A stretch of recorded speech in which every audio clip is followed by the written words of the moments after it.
नमस्कार मित्रांनो, सेंटर स्पॉटमध्ये आपल्या सगळ्यांचं खूप खूप स्वागत आहे. मी आहे केदार केसकर. मित्रांनो, कल्की 2898 हा पिक्चर रिलीज व्हायला आता फक्त काही तास उरलेले आहेत. सगळ्याच सिने रसिकांना या चित्रपटाची अतिशय उत्सुकता लागलेली आहे आणि या चित्रपटाचे 2 ट्रेलर्स ऑलरेडी रिलीज झालेले आहेत. असं असताना कल्कीच्या पिक्चर येण्याच्या संदर्भात हा व्हिडिओ बनवायला मी इतका वेळ का घेतला, तर याचं कारण आहे मी थोडासा रिसर्च केला आणि रिसर्च घेण्यासाठी म्हणून मला थोडा वेळ लागणार होता. तर ते ट्रेलर्स मी अतिशय डिटेल बघितले आणि कल्कीच्या संदर्भात जी काही माहिती आपल्या हिंदू पुराणांमध्ये आहे त्याविषयी थोडीशी माहिती काढली. त्याच पद्धतीने इतर ज्यांचे रिव्ह्यूज आहेत, ज्यांनी काही याबाबत विश्लेषण करण्याचा प्रयत्न केलेला आहे, त्यांचेही काही व्हिडिओज बघितले आणि त्यातून माझं एक मत मी तयार केलं आणि ते मी आता तुमच्या पुढे मांडतोय. ती एक थिअरी आहे असं म्हणा. याबाबत तुमचंही काय मत आहे, तुमच्या काय प्रतिक्रिया आहेत तेही मला जाणून घ्यायला खूप आवडेल. त्यामुळे तुम्ही कमेंट सेक्शनमध्ये जरूर व्यक्त व्हा. एकंदरीत आपण जे दोन्ही ट्रेलर्समध्ये बघतो त्यानुसार एक लक्षात येतं की या चित्रपटामध्ये अमिताभ बच्चन हा अश्वत्थामाच्या भूमिकेत आहे. प्रभासच्या कॅरेक्टरचं नाव भैरवा म्हणजे भैरव असं आहे. कमल हसन याचं एक वेगळंच कॅरेक्टर आहे, अँटी हिरो किंवा व्हिलन अशा सॉर्ट ऑफ त्याचं कॅरेक्टर आहे. आणि त्या व्हिलनचं जे नाव आहे ते कधीही म्हणजे आत्तापर्यंत तरी आपल्या कल्कीच्या गोष्टीमध्ये कुठेही त्या व्हिलनचं ते नाव आलेलं नाही आहे समोर. आत्तापर्यंत आपल्याला एवढंच माहिती आहे की कलियुगामध्ये जो प्रमुख व्हिलन आहे, मुख्य जो शत्रू आहे कल्कीचा, तो आहे कलिराज, ठीक आहे, किंवा कलिपुरुष अशी वेगवेगळी त्याची नाव आहेत. तर तो आपल्याला माहिती आहे. पण यास्किन, सुप्रीम यास्किन हे जे काही कमल हसनचं नाव देण्यात आलेलं आहे, ती सिनेमॅटिक लिबर्टी आहे का लेखकाचा आणखीन याबाबतीत काही वेगळा अभ्यास आहे का, काही क्रिएटिव्ह एंडेव्हर आहे हा, ते आपल्याला कळेल, चित्रपट बघितल्यानंतरच कळेल. पण कमल हसनचं एक जबरदस्त मेकअप आणि त्याच्या कॅरेक्टरला एक वेगळीच उठाव दिलेला आहे का. कदाचित असं असू शकेल की सुरुवातीच्या टप्प्यामध्ये ते सुप्रीम यास्किन वगैरे वगैरे आपल्याला लक्षात येईल, पण कदाचित त्याच्या मेंदूचा ताबा त्या कलिपुरुषनी घेतलेला असू शकतो. कारण कलिपुरुषाची गोष्ट तुम्हाला जर माहिती असेल तर राजा परीक्षितच्या संदर्भातली ती गोष्ट आहे की तो जेव्हा, म्हणजे हे सगळं कधी घडतं तर कृष्णाची अवतार समाप्ती होते, महाभारतचा जो चॅप्टर आहे तो पूर्ण क्लोज होतो आणि त्यानंतर कलियुग लगेचच प्रारंभ होतो. तर कलियुग प्रारंभ होतानाच तो जो कलिपुरुष आहे त्या कलिपुरुषाला स्वतःचं शरीर नसतं, त्या कलिपुरुषाला स्वतःचं काहीही नसतं, पण तो एखादा व्हायरस असल्यासारखा तो असतो, ठीक आहे. तर तो राजा परीक्षित जो असतो तो कुठेतरी चाललेला असतो स्वारी शिकारीला आणि त्याला कोणीतरी एका जाणकारांनी वगैरे असं त्याला सांगून ठेवलेलं असतं की बाबा रे, तू कधीही तुझ्या डोक्याचा मुकुट काढून ठेवू नकोस बाजूला. हे थोडंसं सिम्बॉलिक पण आहे, पण आपण तात्पुरतं पहिल्यांदा गोष्ट समजून घेताना लिटरल मिनिंगमध्ये घेऊयात. पण तो ती गोष्ट नेहमी लक्षात ठेवून असतो की आपण मुकुट नाहीये काढायचा बाजूला, पण त्यावेळेला मात्र तो विसरतो एका क्षणी आणि तो काही कारणासाठी डोक्यावरचं मुकुट काढून ठेवतो. त्याचं जे काय काम करायचं होतं ते करतो आणि करून झाल्यानंतर तो मुकुट ते डोक्यावर ठेवतो. पण या मधल्या वेळामध्ये काय घडलेलं असतं की तो जो कलिपुरुष असतो तो कलिपुरुष त्या मुकुटामध्ये एंटर झालेला असतो आणि त्या मुकुटाच्या माध्यमातनं तो कलिपुरुष याच्या डोक्यावर हावी होतो. तो त्याच्या डोक्याचा ताबा घ्यायला लागतो, त्या राजाचा, कोण, कलिपुरुष. आणि त्यामुळे राजा परीक्षित जो आहे तो त्या कलिपुरुषांनी त्याचा ताबा घेईपर्यंतचा जो त्याचा काळ आहे तो खूप चांगला असतो, एकदम सज्जन आणि लोकांच्या साठीची चांगली धोरणं राबवणारा असा तो राजा असतो. पण त्या घटनेच्या नंतर मात्र त्याच्या धोरणांमध्ये आमूलाग्र बदल होतो. अतिशय स्वार्थी, कपटी आणि लोकांच्या विरोधातली असे तो निर्णय घ्यायला लागतो. अशी ती एकंदरीत कलिपुरुष कशा पद्धतीने कलियुगामध्ये एंटर झाला याच्यावरची ती गोष्ट आहे. आता ही सिम्बॉलिक गोष्ट आहे, पण याच्यातून शिकण्यासारखं बरंच काही आहे की कलियुगाचं वैशिष्ट्यच हे, म्हणजे त्या कलिपुरुषाच्या वरूनच या युगाला नावच आहे कलियुग. आणि हे पूर्णपणे सत्ययुगाच्या, म्हणजे जे पहिलं युग होतं त्याच्या बरोबर कॉन्ट्रास्ट आहे कलियुग म्हणजे. तर सत्ययुग हे पूर्णपणे सत्यवान लोकांचं, सत्शील लोकांचं, सत्व गुणाच्या वरचं असं ते युग होतं. तर आत्ताचं युग आहे ते कलियुग आहे. कली म्हणजे तो अतिशय वाईट, क्रुकेड, स्वार्थी, कपटी असा तो कलिपुरुष. आणि त्याची मेथड काय, त्याला स्वतःचं शरीर नाही, स्वतःचं डोकं नाही. तो काय करतो, तो जे की प्लेयर्स आहेत जगातले, ज्यांच्याकडे फक्त राजकीय सत्ताच असं नाही, तर ज्यांच्याकडे कुठल्याही प्रकारची, कुठल्याही क्षेत्रातली सत्ता आहे, अशांच्या डोक्यात तो शिरतो. आणि कलिपुरुष शिरतो म्हणजे तरी काय हो, तर माणसं कपटी होतात, माणसं स्वार्थी होतात. हे ह्या युगाचं वैशिष्ट्य आहे. आणि त्या गोष्टीच्या माध्यमातून हेही सांगण्यात आलं आपल्या पुराणांच्या द्वारे की ही फक्त एका राजा परीक्षिताची गोष्ट नाहीये, तर ती सर्वदूर कलियुगामध्ये सर्व व्याप्त अशा पद्धतीचं होणार आहे. कलिपुरुष हा पृथ्वीवरच्या सर्व लोकांच्या मध्ये विराजित होणार आहे. जे जे लोक सत्याचा मार्ग सोडून चालतील, सज्जन लोकांच्या मध्ये सुद्धा तो कदाचित चिरू शकतो, अहंकाराच्या वगैरे रूपामध्ये. आपण सांगूच शकत नाही, आपण प्रेडिक्टच करू शकत नाही. म्हणजे तो कशा पद्धतीने तो चंचू प्रवेश करेल आणि तुमच्या डोक्याचा ताबा घेईल सांगता येत नाही. तर खराच कलिपुरुष काही आहे का, माहीत नाही. ऍक्च्युअल पुराणांच्या मधून आपण जर त्याचा अर्थ काढायचा प्रयत्न केला, कदाचित तसा एक शत्रू असू शकेल, कदाचित नसूही शकेल. आपण त्याचा जो डीप मिनिंग आहे तो आपण तात्पुरता बाजूला ठेवू. पिक्चरच्या हिशोबाने कधीही जेव्हा तुम्हाला एक हिरो म्हणून उभा करायचा असतो, तेव्हा त्याच्या विरोधात एक विलन असला, त्या विलनला एक चेहरा असला की ऑटोमॅटिकली लोकांना ती गोष्ट डायजेस्ट होते आणि छान वाटतं. हिरो विरुद्ध विलन अशी ती फाईट. प्रत्यक्षामध्ये जरी कलियुगामध्ये आता जी काही 5-5.5 वर्ष उलटून गेलेली आहेत कलियुगाची, त्याच्यामध्ये आपल्याला लक्षात येत आहे की आतापर्यंतची जी काही विष्णूचे अवतार आहेत त्यामध्ये, म्हणजे आपण तात्पुरता गौतम बुद्धांचा अवतार बाजूला ठेवू कारण त्याच्यात कुठे शत्रू असा दिसतच नाही, पण इतर सर्व अवतार, मत्स्य अवतारापासून ते अगदी कृष्णाच्या अवतारापर्यंत प्रत्येक अवतारामध्ये कोणी ना कोणी शत्रू आहे. त्या शत्रूला एक चेहरा आहे. ठीक आहे, मत्स्य अवतारामध्ये तसा शत्रू आहे सच म्हणता येणार नाही, निसर्गाचाच रुद्रावतार वगैरे वगैरे असं म्हणता येईल. त्या अर्थी ते मान्य, एक फरक, एक बदल असा. पण शक्यतो त्या शत्रूला एक चेहरा आहे आतापर्यंतच्या विष्णूच्या सगळ्या अवतारांमध्ये. गौतम बुद्धाचा अवतार हा त्याला अपवाद आहे, मत्स्य अवतार पण अपवाद आहे असं धरून चालूया. आणि आता मात्र कल्कीच्या अवताराच्या वेळेला मात्र शत्रू आहे का, यस आहे. कलिपुरुष आहे का, आहे, यस. पण त्या कलिपुरुषाला एक चेहरा असेल असं वाटत नाही असं काही तज्ज्ञ म्हणतात. काही तज्ज्ञांच्या मध्ये तो ऑमनिपोटेंट, ऑमनिप्रेझेंट असल्यासारखा, सर्व व्याप्त, सर्व दूर पसरलेला, म्हणजे तो एक कलिपुरुष, एक तत्व, वाईट गुणांचं ते तत्व. आणि हे वाईट गुण सर्व लोकांच्या मध्ये भरून राहिलेले आहेत. आणि अशा त्या वाईट गुणांच्या समुच्चयाच्या विरुद्ध झगडा करायचा आहे कुणाला, कल्कीला करायला लागणार आहे. त्याच्यामुळे ही आतापर्यंत कधीही न पाहिलेली आणि अतिशय वेगळ्या स्वरूपाची लढाई असणार आहे, जर होणार असेल ती भविष्यात तर. आणि त्यामुळे एक विलन नाही, हिरो मात्र कदाचित एक असणार आहे, कल्की, विष्णूचा अवतार. आणि असं असताना ती फाईट अतिशय वेगळ्या लेव्हलवरची असण्याची शक्यता आहे जेव्हा केव्हा ती गोष्ट रियालिटीत होईल, जर ती रियालिटीत होईल तर.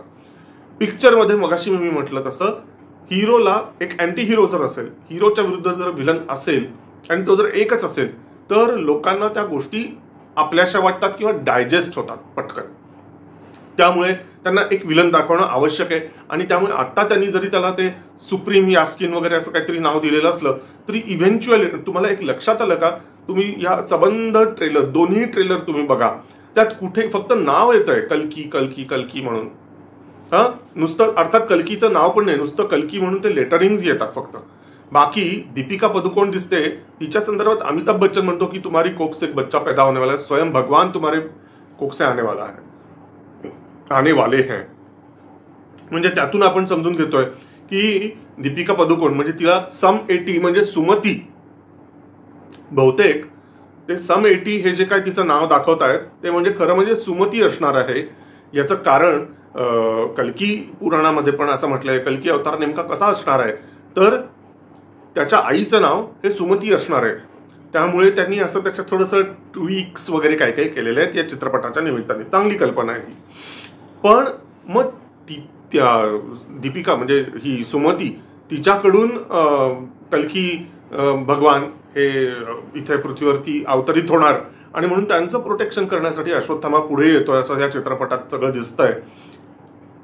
त्या रेफरन्सनी आपण समजून चाललोय की कल्की भगवानांच्या विषयीचा तो उल्लेख चाललाय. पण अदरवाईज अख्ख्या ट्रेलरमध्ये तुम्ही बघा, कुठेही कल्की दिसत पण नाही. आपल्याला फक्त भैरव दिसतोय, आपल्याला फक्त अश्वत्थामा दिसतोय, आपल्याला फक्त सुमती दिसतीये, सुप्रीम यास्किन सुद्धा दिसतोय आपल्याला, आणि त्याचं जे काही मदतनीस वगैरे हे सगळं दिसतंय.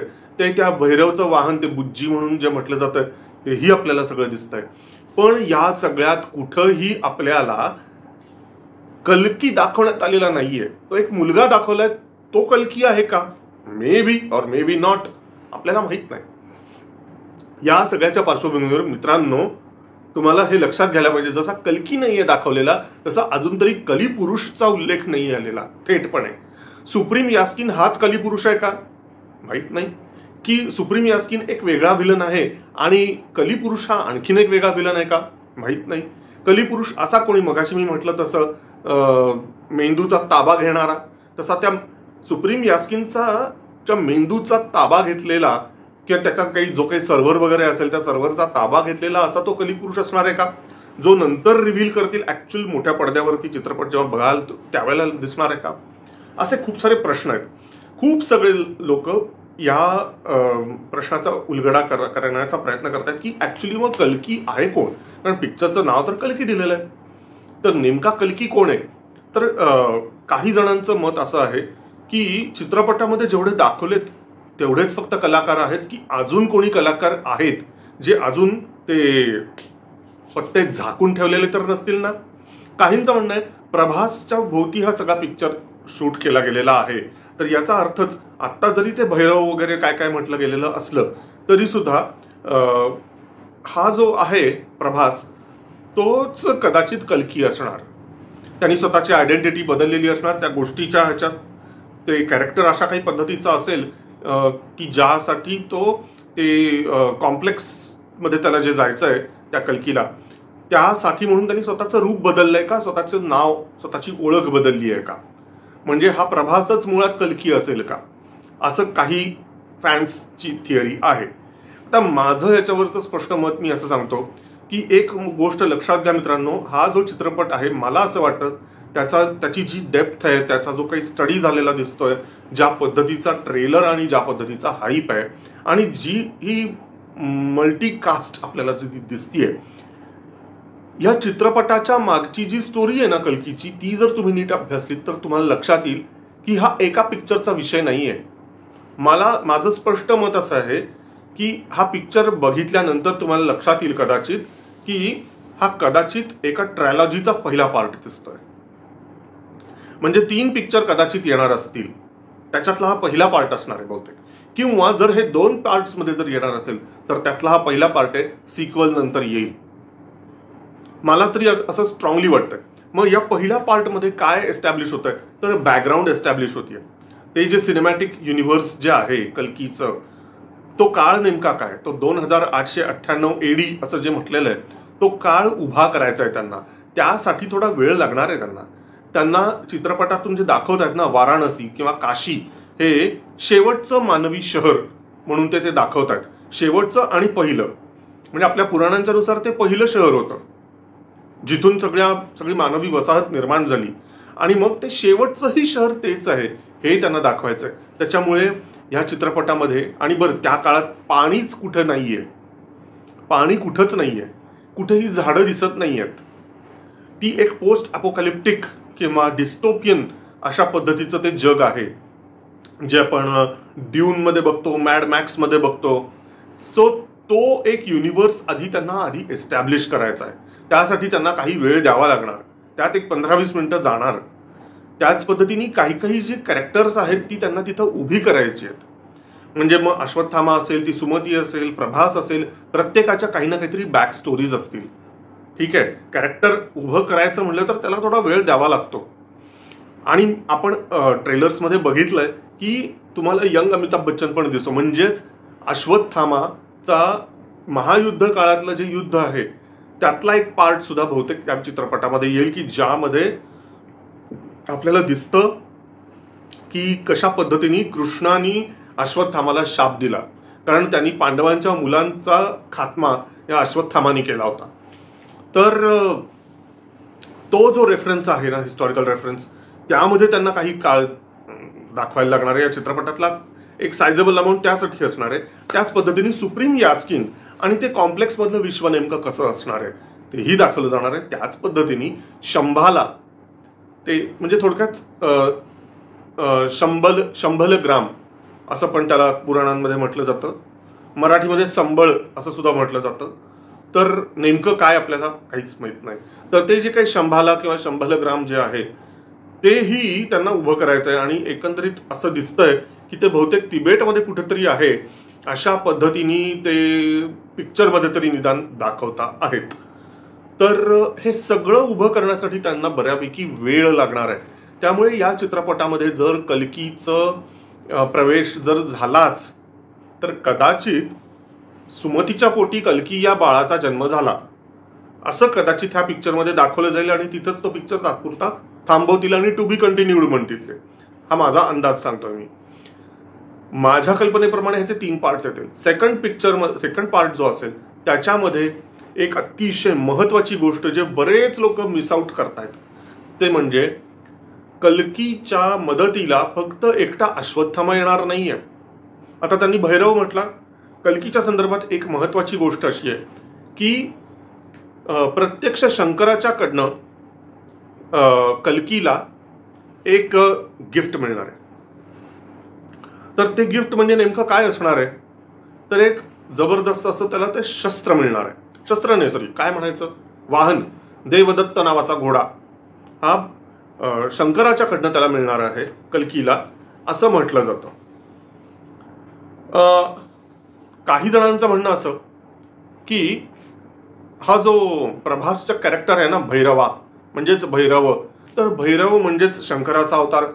आणि या पिक्चरमध्ये हा जो भैरवा आहे त्याची जे बुज्जी नावाचं जे वाहन आहे त्या वाहनाला तो मॉडिफाय पण करतोय, अपग्रेड पण करतोय, हे आपल्याला त्या ट्रेलर्स मधून लक्षात येतं. तर असं तर होणार नाही ना की भले सुरुवातीच्या टप्प्यामध्ये अश्वत्थामा विरुद्ध भैरवा अशा ज्या काही फाईट्स चाललेल्या आहेत त्यातून अल्टिमेटली एक गोष्टीमध्ये एक ट्विस्ट येईल का की ज्यामध्ये भैरवाला रिअलाइज करून देईल अश्वत्थामा, किंवा भैरवाला काही घटनांमुळे रिअलायझेशन होईल की आपण चुकीच्या व्यक्तीशी लढतोय, आपण लढायला नकोय, आपण एकाच साईडनी असायला पाहिजे, हे कदाचित भैरवाला लक्षात येईल का. आणि ज्यामुळे इन फ्युचर मे बी पुढच्या भागात किंवा त्याच्या पुढच्या भागात कल्कीला मदत करण्याची भूमिका तो कदाचित घेईल आणि त्याचं जे बुज्जी म्हणून जे वाहन आहे ते तो कल्कीला पास ऑन करेल का, असं काही जणांचं म्हणणं आहे. मलाही असंच वाटतंय, कदाचित तो ते वाहन कल्कीला देईल. आता दुसरी एक गोष्ट, फक्त आणि फक्त म्हणजे आपल्याला अश्वत्थामा हा एकच चिरंजीव जो आहे, 7 चिरंजीव आहेत टोटल, त्यापैकी एक अश्वत्थामा आपल्याला फक्त दिसतोय.